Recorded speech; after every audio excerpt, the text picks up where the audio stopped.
花では物価で使っていい花と使って悪い花を決めた。それはそこでただ花ではあるんだが、花を備えるという形の中で大事なことを学べ、仏教精神を学べと、こういうわけです。そこで何言ったかというと、トゲのあるものは使うな、毒のあるものを使うな、臭いものは使うな、造花は使うな、粒のものは使うな、大体から規則がある。これは一体なぜそんなことを言うかというと、これが一つの教えだからです。花立てるときに、せめてどっちを3日とか4日ごとに花変えるたびごとにそのことを注意せよ、心がけよと、こういう意味です。でもう一つは決定的なのは造花を使うな。造花を使うとどうしてダメかというと、腐らないからです。枯れないからです。しかもこれが造花ならば1年ほっといてもパチッとなってるけれど、これが生花やったら夏の暑い時に、今年のように夏の暑い時にはしょっちゅう水を差し替える。水を変えるなり水を付け足してやらんと、水スーッと吸ってまって水が入らんと枯れてまうだろう。だから菜花を枯らさんためにはしょっちゅう気使ってやる、水を付け足してやる、あるいは氷をコロッと入れてやる。そのように生き物は常に気配りをしないと生きていけんぞとこうやけな。家族でもそうや、家族ならなおそうや、自分でもそうや。命というものが生きるためには細かな気配りが必要。それをもって生きておるということを学ぶために、造花やったら1年間ほったらかしとったってどうとも足りないだろうというような観念になる。花っていうのは命を表現しますから、だから造花ではダメ。菜花やったら枯れないように、どれだけも長持ちするように水を差して気配りして、それと同じように我らの命も気配りし、お互いに気配りし合ってこそ、いたわってこそ、気遣ってこそ初めて生きていけるんだ。物でないんだということを教えるには造花を使う。で、菜花を使っていても必ず枯れると。命は無常であるということを教えるには、命無常である。ずっとみんなこれ大学の建てたがテレビに国宝のトークローとしてた。学校の給食にも食器の問題になったんだ。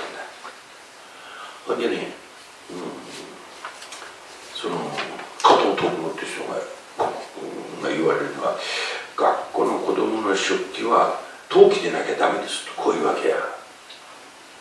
でそしたらそのもう一人のパートの相手がな、陶器ってそれは割れるでしょう。プラスチックとか金具でできたプラスチックやったらカンカンとしたって割れんし、経済的だしいいんじゃないでしょうかって言ったら、いやそれがダメだとこういうね。我々でもどうですか、流し台に乗ってちょっと滑らかしてコップか皿って終わったらどうします？ビクッとするの、割れたとか、それであれもうちょっと丁寧に扱わんとというふうに思うでしょう。大人でもそう、あんな小さい子が食器をチャーンと廊下でも終わってごらん、これは立ち止まって全身でびっくりするよ。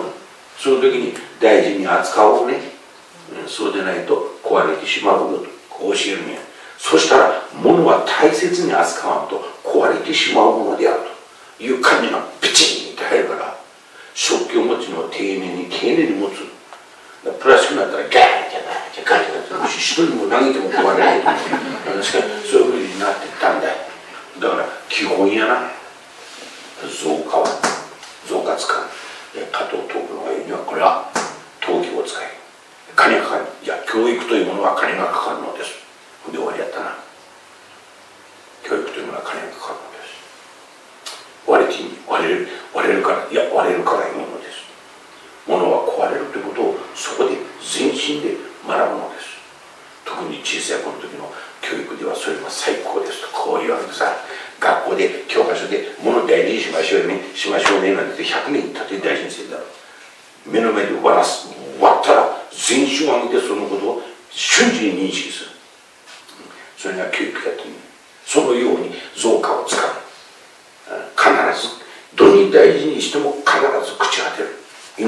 常である。ここがね、命無常であるから大事にするね。これはな、生き死の問題ですからね。今言うのはこの今花の話になってるけど、いろいろのお飾りは必ず意味があってのお飾りです。意味のないものは飾りません。いいですか。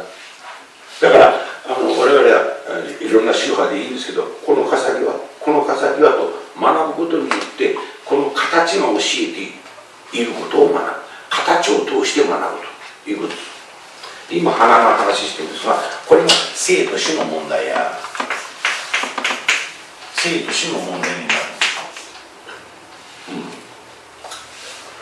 我々はどこに立って生きてるかというと、ここに立って生きている。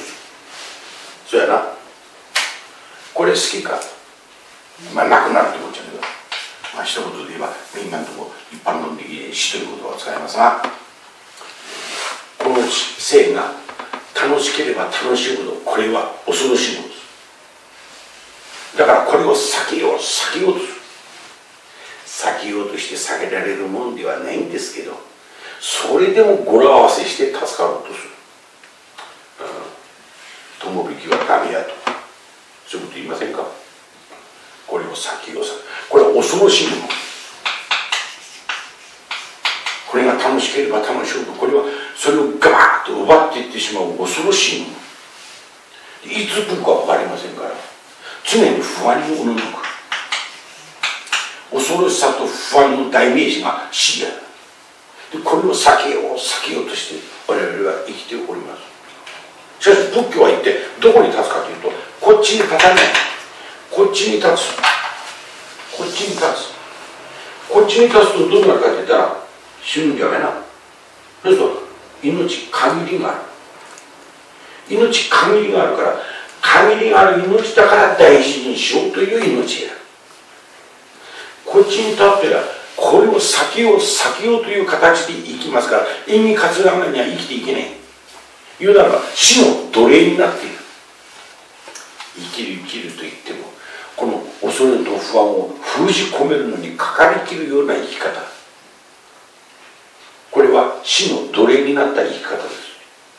仏教の場合は無常ということですから、こっちに立つ。命限りあるものである。限りあるがゆえに今の一日をかけがえなく大事に生きようと、こういう視点です。